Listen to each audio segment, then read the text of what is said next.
Les pido por favor que abran su Biblia en el capítulo 2 de Apocalipsis, versículos del 1 al 7. Versículos del 1 al 7. Dice la palabra de Dios ahí en Apocalipsis 2.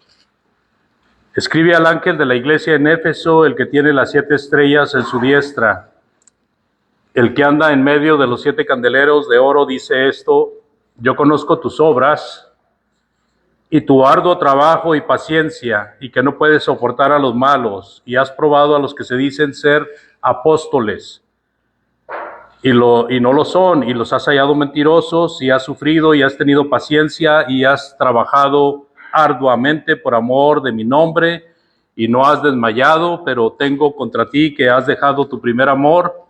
Recuerda, por tanto, de dónde has caído, y arrepiéntete y haz las primeras obras, pues si no, vendré pronto a ti y quitaré tu candelero de su lugar, si no te hubieres arrepentido. Pero tienes esto, que aborreces las obras de los nicolaítas, las cuales yo también aborrezco. El que tiene oído, oiga lo que el Espíritu dice a las iglesias. El que venciere le daré de comer del árbol de la vida, el cual está en medio del paraíso de Dios. Amados hermanos y amigos, estuvimos viendo en la mañana acerca de el arduo trabajo de los hermanos de Éfeso, por los cuales son reconocidos por el Señor. Y en ese punto observábamos que el trabajo de ellos consistía en estar al cuidado de la obra, de estar al cuidado de la iglesia, de no descuidar el asunto de la evangelización. Y también, amados hermanos, veíamos de cómo ellos tuvieron que armarse de paciencia, porque estaban en medio de un mundo que no los quería. Estaban en medio de un gobierno que quería destruirlos. Y cuando habla Juan, cuando habla por parte del Señor Jesucristo acerca de y esos apóstoles que no lo son, se refiere a que también estaban padeciendo por causa de los judíos que se hacían pasar por apóstoles, pero no eran apóstoles. Eran personas que estaban en contra del cristianismo, pero entraban en la iglesia y se hacían pasar como que ellos habían sido también enviados como embajadores por el Señor Jesucristo. Entonces la iglesia da muestras de una gran paciencia, y esta paciencia, amados hermanos, tiene que ver con la persistencia, con la perseverancia, con la permanencia, tiene que ver con el amor que se demuestra y que es el único que puede ayudarnos a resistir en momentos difíciles. Así de que la iglesia de Éfeso tiene muy buenas cualidades que nosotros podemos tomar de ejemplo. Sin embargo, pues el tema es alegre por un lado, pero triste por otro. La iglesia de Éfeso, trabajadora, pero con una falla. Entonces vamos a concluir con este sermón esta noche, si ustedes lo permiten, si Dios lo permite también. Y vamos a entrar al segundo punto en cuanto a que la iglesia de Éfeso era una iglesia que tenía celo por las cosas de Dios. Y cuando hablamos de celo es que era cuidadosa en la doctrina que observaba. No era una iglesia que solamente hacía las cosas porque de repente se le ocurría o de repente sentía que tenía que hacer las cosas, sino que era una iglesia que ese celo manifiesta un cuidado que tenía. Si se trataba de aceptar a alguien como maestro, esta iglesia primero probaba si realmente esta persona era un maestro. Y esta es una gran lección para nosotros, porque como iglesia de Cristo, amados, nosotros tenemos que tener mucho cuidado de ver a quién permitimos que nos enseñe la palabra de Dios. No se puede dar permiso a cualquier persona. La iglesia no está en una situación de que, estamos tan necesitados de enseñanza que quien venga, que nos enseñe. No estamos en esa situación. La iglesia, al menos en esta localidad, siempre ha tenido hermanos que se han puesto enfrente para poder sacar la obra adelante. Así de que no hay tal necesidad de que, no tenemos enseñanza, así de que quien venga que nos enseñe. No hay tal cosa. Hay otras iglesias, hay otras obras en otros lugares donde sí no hay maestros, no hay predicadores, y entonces quien llegue, pues predícanos por favor, ¿verdad? Y tienen que tolerar si es un falso maestro o lo que sea, porque pues no hay nadie enseñando en ese lugar. Entonces en esta iglesia, hermanos, de la Watkins, podemos tomar el ejemplo de la iglesia de Éfeso y tener mucho cuidado a quién le damos el púlpito. Si hemos tenido experiencias con hermanos que predican de una manera inconsecuente, no hay que cederles el púlpito, no tenemos por qué ceder el púlpito. El púlpito se cede a hermanos fieles, a hermanos probados, a hermanos que están responsabilizándose donde son miembros principalmente. No vamos a dar el púlpito a hermanos que dicen que son universales, hermanos que dicen que no se necesita la membresía. Ya hemos estudiado el punto de la membresía y vemos que el punto de la membresía es sumamente importante porque si no hay membresía, no hay desarrollo, no hay crecimiento, no hay identidad. Nosotros para poder decir que estamos haciendo algo por la obra de Dios, tenemos que estar bien anclados en cuál obra estamos trabajando. Si no, no podemos presentar un trabajo de lo que estamos haciendo. Imagínense yo enviar un reporte a hermanos y decirles, pues hermanos, he andado trabajando aquí y allá y pues en ninguna parte me quieren, solamente voy y visito y ando. No es así. Tengo que presentar un trabajo en la localidad y si me extiendo a otros hermanos también puedo hablar de ese trabajo, pero el principal trabajo está donde soy miembro. Entonces vienen falsos maestros, ¿verdad? En Éfeso y dicen, nosotros somos apóstoles también. Y entonces empiezan los hermanos de Éfeso, a ver, muéstrame tus credenciales. ¿Sí sabes lo que es ser un apóstol? Sí, pues ser enviado por Cristo. No, tienes que haber visto a Cristo. Tienes que haber andado con Él. Tienes que haber entrado y salido con Cristo. Tienes que haber recibido de Cristo el mandamiento de ser apóstol. Tienes que haber sido escogido como apóstol por Cristo. ¿Sabe cómo en este tiempo abundan los apóstoles? ¿Verdad? Ahora es más grande a decir que es apóstol en vez de decir que es profeta. En décadas pasadas era muy fácil decir somos profetas, ¿verdad? Para sentirse algo grande en la iglesia y que la gente estuviera ahí aportando para ese profeta. Pero de un tiempo para acá se ha puesto muy de moda el ser apóstoles, ¿verdad? Y ya en vez de profeta es apóstol, ¿verdad? Y tenemos a un apóstol allá en Guatemala, un apóstol en otros lugares de Centroamérica, en México, en todas partes hay pseudos apóstoles.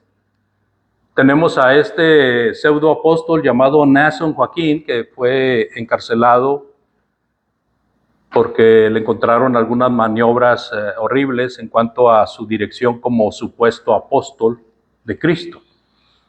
Pero ¿de dónde salen estos apóstoles? Estos apóstoles no salen de otro lado, sino de un autonombramiento.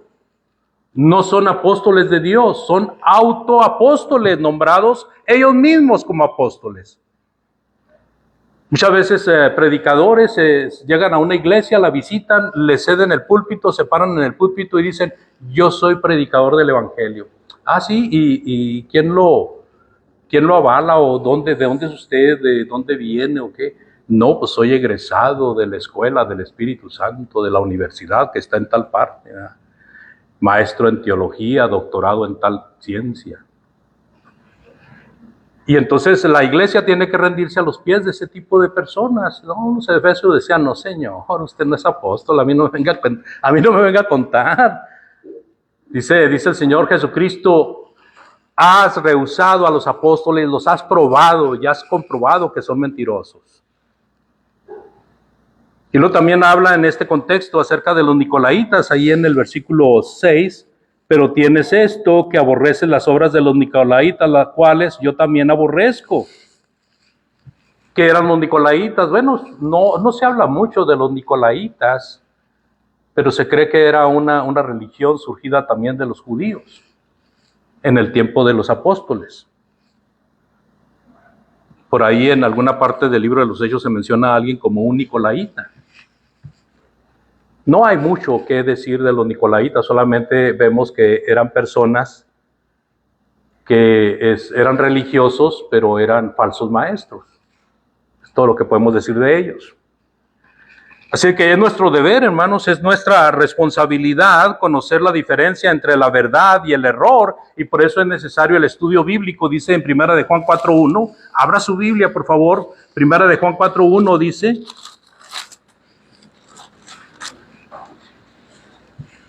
el versículo: amados, no creáis a todo espíritu, sino probad los espíritus si son de Dios, porque muchos falsos profetas han salido por el mundo. ¿Se fija? ¿Qué dice el apóstol Juan? Amados, no creáis a todo espíritu, sino probad los espíritus si son de Dios, porque muchos falsos profetas han salido por el mundo. Cuando habla la palabra espíritu aquí, hermanos, no está usando un lenguaje de algo milagroso, no por el hecho de que está siendo mencionado en el primer siglo, pensemos que se está refiriendo a algo milagroso. Aquí simple y sencillamente la palabra espíritu es doctrina, enseñanza. Probad la doctrina, probad si es de Dios, porque muchos falsos, los falsos son los hombres que van hablando esta doctrina, han salido por el mundo. Versículo 6 también dice, nosotros somos de Dios. El que conoce a Dios nos oye. El que no es de Dios no nos oye, dice. Y en esto conocemos, fíjese bien lo que Juan dice acerca de los hermanos fieles. En esto conocemos el espíritu de verdad y el espíritu de error. ¿Se fija? ¿Qué tiene que hacer una persona de la iglesia, un hermano, una hermana, o unos hermanos y hermanas, para probar a alguien si es de Dios o no es de Dios, si es el espíritu de verdad o el espíritu del error? Tiene que abrir la Biblia y comprobar con la Biblia que esa persona está hablando de Dios, que está hablando la palabra de Dios, que no está hablando algo torcido, que no está hablando doctrinas de hombres. Y ahí nos vamos al recuerdo aquel de aquellos de Berea. ¿Qué hacían los de Berea? ¿Se acuerda? Hechos 17:11. Hechos 17:11 dice, y estos eran más nobles que los que estaban en Tesalónica. Hablando de los de Berea, dice Lucas, estos eran más nobles que los que estaban en Tesalónica, pues recibieron la palabra con toda solicitud. ¿Pero cómo? Escudriñando cada día las escrituras para ver si estas cosas eran así. Pablo y Silas están predicándole ahí a los de Berea. Y los de Berea están como corderos mansos ahí. Sí, Pablo, sí, Silas, sí. No, ellos están abriendo las escrituras y están comprobando con las escrituras si aquello es así. 1000 perdones, hermanos. 1000 perdones. Yo soy el que digo que debemos de apagar los celulares y se me olvidó apagar el mío. Qué bueno que esta tarde no lo dije. Así está la situación. Así como los de Berea, nosotros debemos de estar bien dispuestos de que si alguien viene diciendo que es de parte de Dios, tenemos que abrir nuestra Biblia y que nos demuestre que es de Dios. Entonces, para probar los espíritus, tenemos que hacerlo con la palabra de Dios. Es la forma en que podemos probar si una persona nos está hablando la verdad o nos está diciendo mentiras. Así de que es nuestra responsabilidad defender la palabra de Dios, hermanos. En Judas capítulo 1, versículo 3, Judas, escribiéndole a los hermanos judíos, les dice: contended ardientemente por la fe que una vez ha sido dada. En la Biblia de las Américas, en vez de decir contended ardientemente, dice contended eficazmente. La palabra ardientemente quiere decir eficazmente. Le aclaro esto porque cuando dice la palabra ardiente, hay muchos hermanos que son bien ardientes y están discutiendo todo el tiempo porque dicen, no, es que ahí dice que hay que contender ardientemente, sí, hermano, pero si lees la versión de las Américas dice con eficacia. Contender eficazmente, o sea, contender desde adentro, desde el impulso del espíritu, pero con la verdad. Así que nosotros, amados hermanos, tenemos todas estas cosas que observar para que nosotros podamos encontrarnos leccionados de alguna manera por el ejemplo de los hermanos de Éfeso. En 2 Timoteo capítulo 2, versículos del 24 al 26. 2 Timoteo 2, 24 al 26. Dice, porque el siervo del Señor no debe de ser contencioso. ¿Cómo debe ser el siervo del Señor? Dice, amable para con todos, apto para enseñar, sufrido, que con mansedumbre corrija a los que se oponen, por si quizás Dios les conceda que se arrepientan para conocer la verdad y escapen del lazo del diablo en que están cautivos a la voluntad de Él. Entonces, una de las cosas para defender la verdad es que tenemos que armarnos, amados hermanos, de amabilidad, de mansedumbre, de sabiduría, de paciencia. Porque muchas veces tenemos el conocimiento, pero si no tenemos la paciencia, ya perdimos. Muchas veces somos amables, pero si somos impacientes, también ya perdimos. Tenemos que aprender. Y esta es una lección que necesitamos todos, amados hermanos. Tenemos que aprender a ser amables, pacientes, ¿verdad? Y siempre tratar de razonar con paciencia. No hay necesidad de alterarse y no hay necesidad de empezar a trabarse de coraje. No hay necesidad de eso. Siempre la charla, el diálogo, para llegar a un acuerdo. Aquí el apóstol Pablo dice que el siervo del Señor no debe ser contencioso, y la palabra contencioso viene de contender. Y acabamos de leer en Judas 3 que debemos de contender eficazmente por la fe. Entonces, dicen unos predicadores, y he oído a bastantes predicadores que dicen, es que uno tiene que contender, pero no ser contencioso. No, hermanos. Estar contendiendo es ser contencioso. ¿Sí? A lo que se refiere Judas es que debemos de contender de una manera correcta, eficazmente, como dice la versión de las Américas. Contender eficazmente, ser contencioso eficazmente. Y lo que está diciendo Pablo en 2 Timoteo quiere decir que cuando contendamos con amabilidad, no buscando pleito, no buscando el enojo, no buscando la desesperación. Entonces, contender y contencioso son dos acciones, simple y sencillamente, es lo mismo. Pero uno tiene que aprender a contender con paciencia, con mansedumbre, como también hemos leído en 1 de Pedro capítulo 3, versículo 15, que dice que debemos de dar razón con toda paciencia y mansedumbre, ¿verdad?, a aquel que la demande. ¿Sí? Entonces la palabra contender y contencioso es lo mismo, o sea, una persona que está contendiendo está siendo contenciosa. Nada más hay que saber cómo contender, hay que saber cómo ser contenciosos. ¿Qué más falta? Bueno, entrando a un punto último, amados hermanos, Cristo requiere de nosotros un amor sincero y ferviente, porque esto es un reproche que recibe la iglesia de Éfeso, lo cual la iglesia de Éfeso había dejado de hacer. Estaba trabajando arduamente, era una iglesia cuidadosa de que no entrara un falso maestro a hacerse pasar como un maestro verdadero, pero era una iglesia que estaba fría, hermanos. No había cariño, no había amor. Yo he dicho todo el tiempo, amados hermanos, que cuando una persona se acaba de convertir, está en su primer amor. Y si una persona que se acaba de convertir está en su primer amor y desde el principio empieza fallando, ya es mala pinta. Es mala pinta. ¿Por qué? Porque es el primer amor. Se supone que es cuando está uno más fervoroso, es cuando uno se quiere comer la Biblia, hermanos, es cuando uno quiere aprender más de Cristo, es cuando uno quiere enseñarle a la gente lo que ha aprendido. Ese es el primer amor.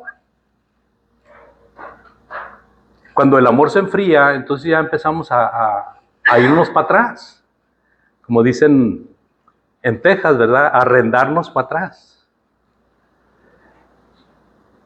Entonces Dios quiere que eso no sea entre nosotros, que nosotros evitemos el abandonar el primer amor, que nosotros tengamos ese fervor, ese anhelo, ese deseo del primer amor. Porque cuando este primer amor se enfría, pues ya no hay combustible, se acabó la gasolina, ya no puede caminar. Ya no puede caminar, ¿por qué? Porque ya no tiene amor. El amor es lo que mueve todo, amados hermanos, y me estoy refiriendo al amor de Dios. Y el amor a Dios es lo que nos hace estar aquí, es lo que nos hace salir a hablarle a la gente. Usted sabe que no es agradable extenderle a la persona una invitación sabiendo que esa persona puede rechazar esa invitación. Ha habido a veces que predicadores o hermanos van a visitar personas y les dan con la puerta en la nariz. ¿Y por qué hacemos eso? Por amor, hermanos. Porque Dios nos manda y nosotros amamos a Dios y queremos hacer la voluntad de Dios. Y sabemos que de esa manera alguien nos habló a nosotros y que quizás también le pegamos con la puerta en la nariz 1, 2, 3 veces, pero llegó un momento en que escuchamos y aprendimos y venimos a la obediencia a Cristo. Yo fui muy rebelde, hermanos, yo se los confieso. Pobrecito de mi hermano mayor, fue el primero convertido en la familia. Y él iba y me decía, Andrés, salta para arriba y cae al revés. No, me decía, ve a oír la palabra de Dios. Le decía yo, ¿cómo das guerra? ¿Cómo molestas?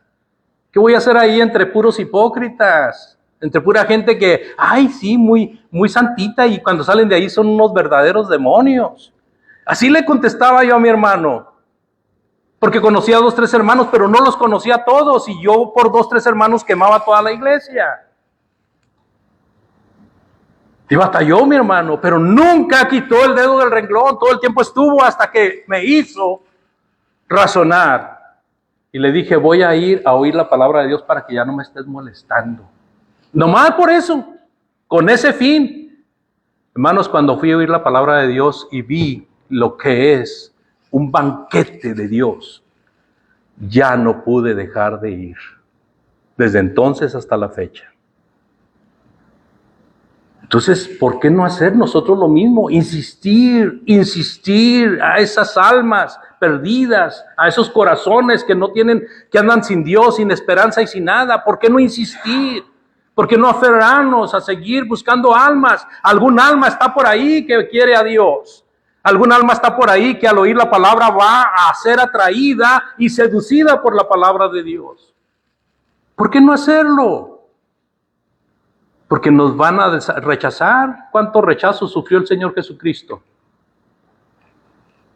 Por sus propios paisanos, amados, por su propia familia. Y ahí estaba el Señor, dale y dale. ¿Y qué le dijo a los apóstoles? Pues si al Hijo de Dios han perseguido, imagínense a ustedes. Amados, necesitamos el amor como gasolina para nuestras vidas. Necesitamos tener ese tanque lleno de gasolina de amor.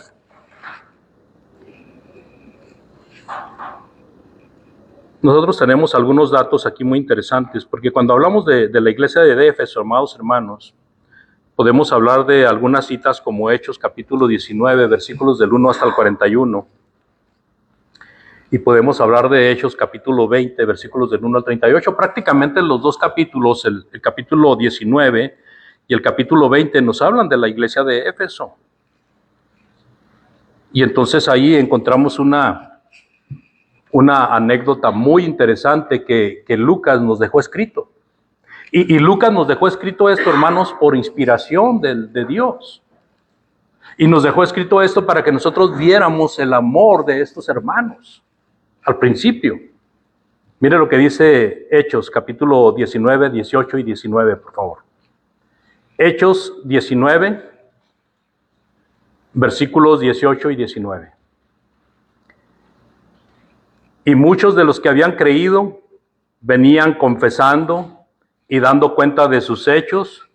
Asimismo, muchos de los que habían practicado la magia trajeron los libros y los quemaron delante de todos. Y hecha la cuenta de su precio, hallaron que era 50,000 piezas de plata. ¿Se imagina el valor de estos libros que estos hermanos estaban quemando? 50,000 piezas de plata al menos, hermanos. Al menos eran 50,000 días de salario. 50,000 días de salario de un jornalero.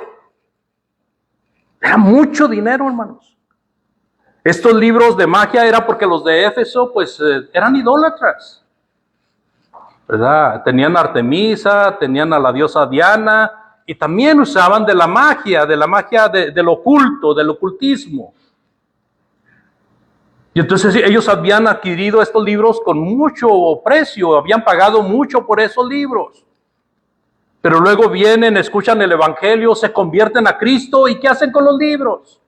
Oh, no los vamos a quemar porque cuestan mucho dinero, hay que pasárselos a alguien más, hay que venderlos, hay que poner un garage sale y venderlos ahí. No, hermanos. Dicen a quemarlos porque esos libros son malditos, son del diablo. Ese fue un gran amor que demostraron los de Éfeso, hermanos, al principio, de cómo llegó la convicción a ellos de tal manera que no tuvieron reparo en deshacerse de aquello que, aunque era tan costoso, era un eslabón que los iba a mantener atados con la idolatría, con el satanismo, el ocultismo. 50,000 piezas de plata costaban estos libros.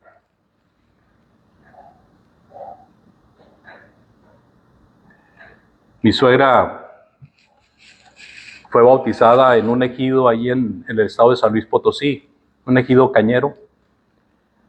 Creo que mi esposa y yo estábamos ese día ahí con ella y le pedí que me prestara su Biblia que tenía arriba de un ropero.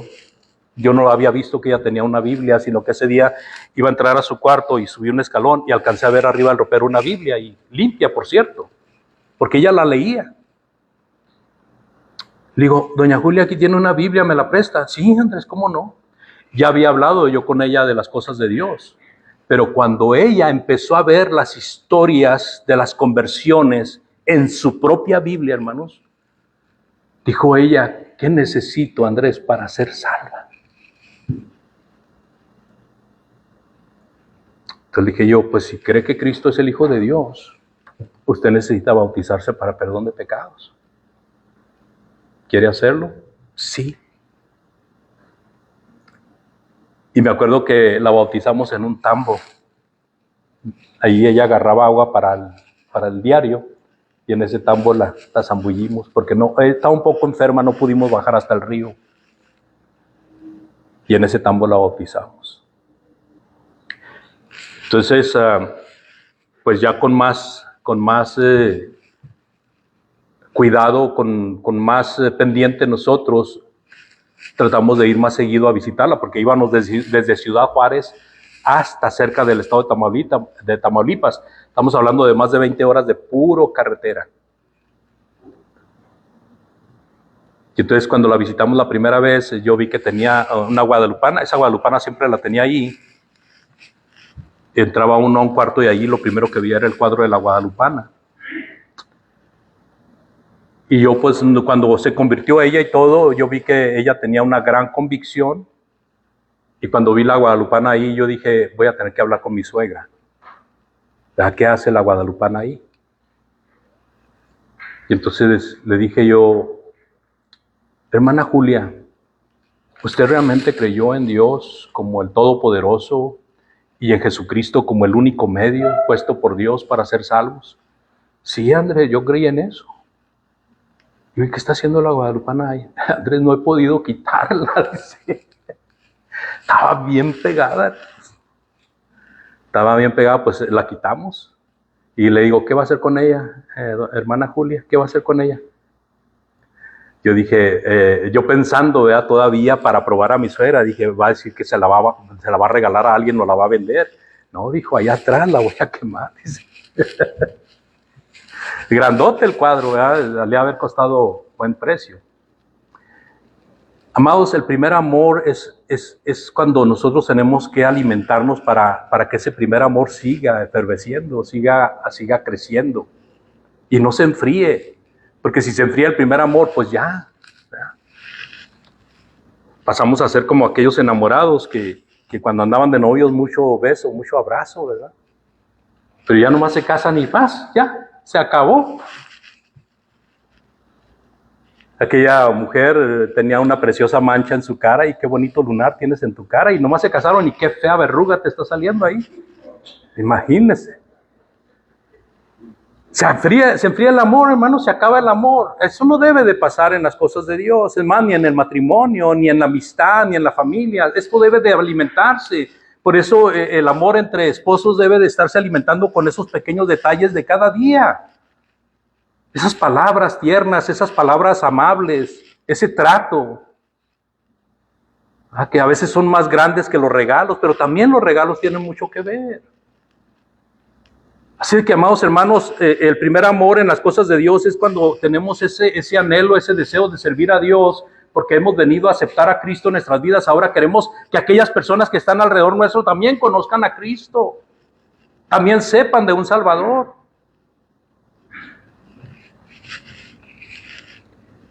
¿Qué había pasado con el amor de los de Éfeso? Dice en Mateo 24:12. Mateo 24:12 dice, y por haberse multiplicado la maldad, el amor de muchos se enfriará. Posiblemente los de Éfeso estaban pasando por una situación donde la maldad se había multiplicado a tal grado de que el amor se había enfriado. Las pruebas, hermanos, que ellos estaban teniendo, la persecución que ellos estaban recibiendo, pudiera ser algo que les estuviera enfriando en el amor. Porque no es lo mismo defender a una persona cuando no hay peligro de que no le hagan nada, a cuando hay peligro de que lo van a matar si está defendiendo a alguien. ¿Verdad? Y defender a un cristiano en ese tiempo era cuestión de vida o de muerte. Así de que el amor, hermanos, es necesario. Y para nosotros no dejar nuestro primer amor, tenemos que estar alimentándonos de Dios, alimentándonos de la obra de Dios y haciendo la obra de Dios. Eso nos va a permitir estar vivos, ¿verdad? Teniendo esa comunión, esa comunicación con nuestros hermanos en Cristo. Eso nos va a permitir estar vivos, estar amándonos, estar respetándonos, estar deseando vernos, desear estrechar nuestras manos, desear trabajar juntos. El amor, hermanos, es el mejor producto de ser cristiano. Sabía que los hermanos de Corinto tenían mucho pleito, ¿verdad? Porque pues ellos decían, yo hablo en lenguas, no, pues yo profetizo, no, pues yo hago sanidades. Pues sí, presumían de los dones sobrenaturales. Los hermanos de Corinto presumían de los dones sobrenaturales. Y Pablo tuvo que ponerles un alto y decirles, lo más excelente es el amor.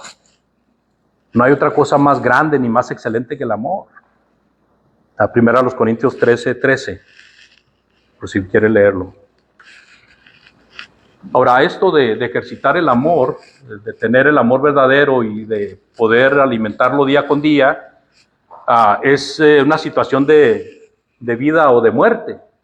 Y estoy hablando de que si amamos, ¿verdad? Como Dios nos manda, tenemos garantía de la vida eterna, pero si no amamos como Dios manda, pues tenemos una garantía de perdición eterna. Había un hombre que se acercó a Jesucristo. Este no es el joven rico, es otro. Este era un escriba. Le dice, maestro, ¿cuál es el mandamiento más grande de la ley? Dice, pues, ¿cómo lees? ¿Cómo está escrito? Pues dice, amarás al Señor tu Dios con toda tu alma, con toda tu mente, con todo tu corazón y con toda tu fuerza. Y a tu prójimo como a ti mismo. Y le dice el Señor Jesucristo, bien has respondido, haz eso y tendrás vida eterna. ¿Sí? Has contestado correctamente. Y entonces, ama a tu prójimo como a ti mismo. Y entonces se le queda viendo el escriba y le dice, ¿y quién es mi prójimo? Imagínense. Y el Señor le enseña la parábola del buen samaritano.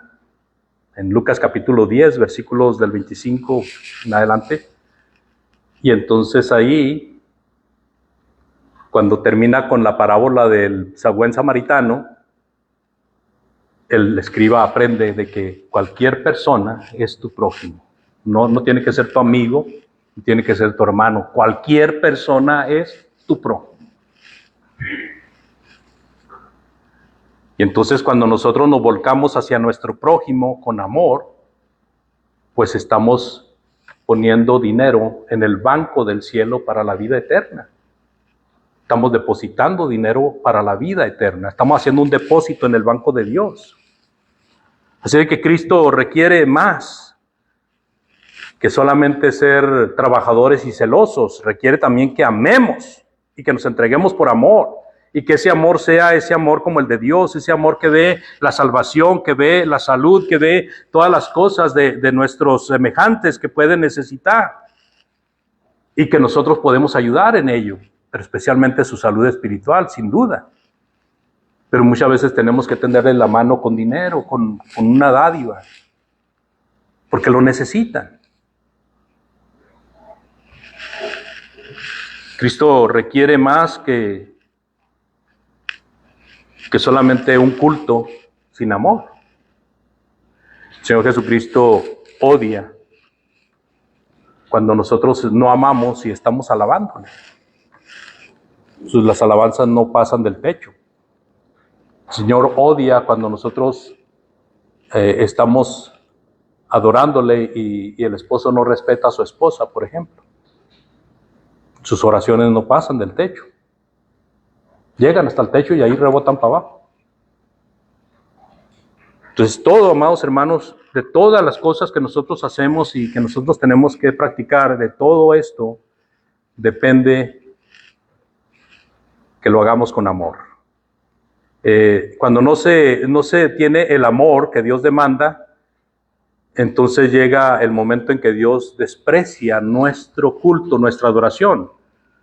Si usted quiere apuntarlo, ahí en Amós capítulo 5, versículos del 21 al 24, Amós 5 del 21 al 24, llegó el momento en que Dios dijo, ya no voy a aceptar su culto.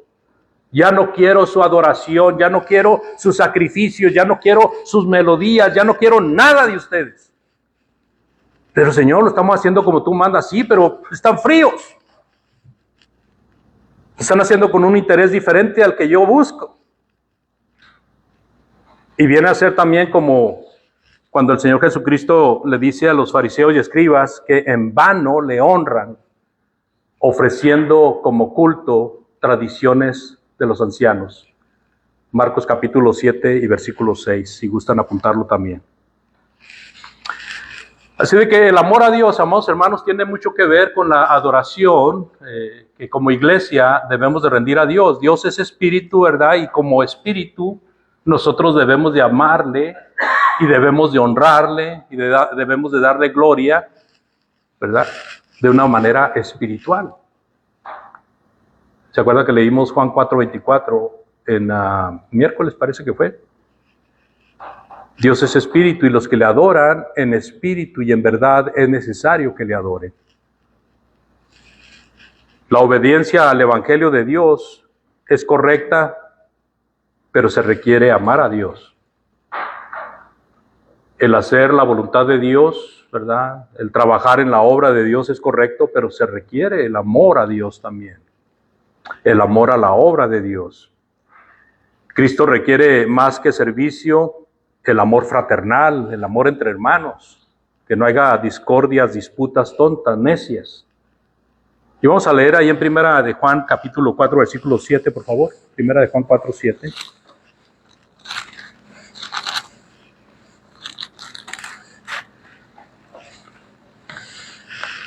Mire cómo dice ahí, por favor. Amados, amémonos unos a otros, porque el amor es de Dios. Todo aquel que ama es nacido de Dios y conoce a Dios. ¿Se fija?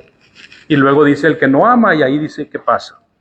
Pero cuando leemos el versículo 20 también, mire el 20 por favor, aquí mismo. Si alguno dice, yo amo a Dios y aborrece a su hermano, es mentiroso, pues el que no ama a su hermano a quien ha visto, ¿cómo puede amar a Dios a quien no ha visto? ¿Se fija? Entonces el amor a Dios se manifiesta amando a nuestros hermanos. Y como hermanos, como iglesia, el amor a Dios se manifiesta amando a las almas. Y si nosotros decimos amar a las almas, ¿qué vamos a hacer? Vamos a ir a curar sus heridas, hermanos. Y esas heridas pueden ser físicas, pero pueden ser espirituales también. Vamos a hablarles de Dios. Vamos a invitarlos a que razonen, a que piensen en las cosas de Dios. Vamos a tratar de infundirles ánimo para que ellos tengan contacto con la palabra de Dios. Porque cuando una persona tiene contacto con la palabra de Dios es la esperanza de que llegue a tener fe. Y es la esperanza de que llegue a aumentar su fe. De tal manera que llegue al convencimiento de decir, yo quiero a Cristo en mi vida.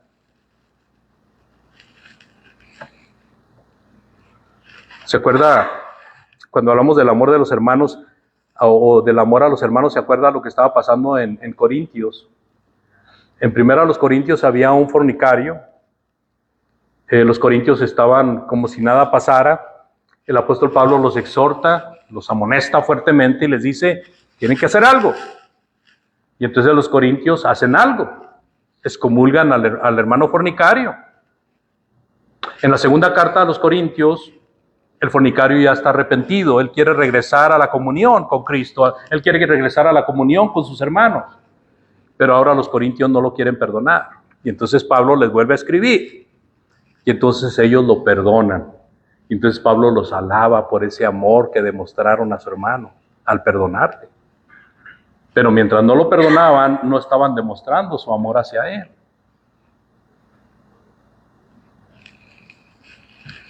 Usted conoce la historia, está en 2 Corintios capítulo 2 del 5 al 11. También podemos, amados, aludir a esta lección o agregar esa esposa de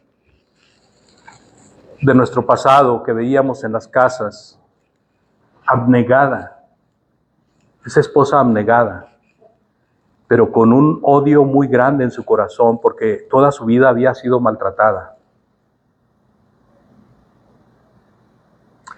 Era una esposa abnegada, cumpliendo con sus responsabilidades, pero ya no tenía amor. ¿Por qué? Porque tenía odio en su corazón. Por eso la mujer, amados hermanos, es muy resistente, es muy paciente, tiene un amor muy grande, pero va acumulando cosas. Y cuando la mujer explota es muy peligro, mucho peligro. Conocí un hombre que todo el tiempo maltrató a su esposa. Pero cuando los hijos crecieron, la esposa empezó a agarrar fuerza y a defenderse. Después, pobrecito esposo, le iba como en feria. y se le decía a la señora, oiga señora, pero pues perdónelo, ¿no? No, ¿qué perdónelo? ¿Qué nada? Si todo lo que me hizo este condenado, ¿cómo lo voy a perdonar? Pero ella por muchos años resistió todo el maltrato del esposo. Entonces, más o menos eso es la situación de los de Éfeso. Estaban haciendo las cosas de Dios, pero no tenían amor. Esta mujer estaba abnegada, entregada, pero ya estaba con un odio dentro de su corazón. O el esposo.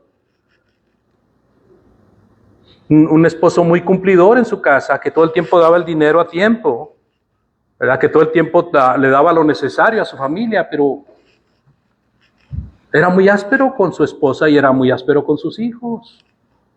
No había amor, solamente había responsabilidad y enojo. Esa es una historia que yo conozco y que conocí en muchos hogares del tiempo de mi niñez, donde los esposos eran muy responsables para llevar el dinero, pero todo el tiempo andaban enojados. ¿Por qué? Porque era mucha la presión, no había tiempo para el amor. Y les recuerdo aquella anécdota que ya se las conté. La esposa le dice al esposo, oye, pues tenemos 20 años de casado y pues que yo me acuerdo, nunca me has dicho que me amas. Dice el esposo, va, cuando estábamos al pie del altar te dije que te amaba. Si cambio de opinión también te lo voy a hacer saber. Imagínate. O sea, muchas veces el esposo está viviendo una vida cumpliendo con sus responsabilidades, pero no tiene amor. Que esto sirva de ejemplo para nosotros, hermanos. La iglesia de Éfeso, no se dice el detalle cuál era su falta, pero se dice que había perdido y había dejado su primer amor. Vemos a la iglesia de Éfeso entregada a Dios con su primer amor, de tal manera que no tuvieron reparo en quemar aquellos libros, en estar entregados a las cosas de Dios, pero llegó el momento en que se enfrió el amor. Que no pase eso entre nosotros. Y esa es la lección tercera de los hermanos de Éfeso de Apocalipsis. Si hay entre nosotros algún hermano o hermana que cree que necesita hacer arreglos con Dios, es un buen momento. Si usted ha oído lo suficiente para confesar que Cristo es el Hijo de Dios porque lo cree, pues es un buen momento para que venga usted también a los pies de Cristo, arrepintiéndose, bautizándose, confesando que Cristo es el Hijo de Dios. ¿Habrá alguien que acepte la invitación en esta noche? Vamos a ponernos de pie, por favor. Vamos a entonar el himno que nuestro hermano tiene preparado. Dios les bendiga. Vamos a entonar el himno.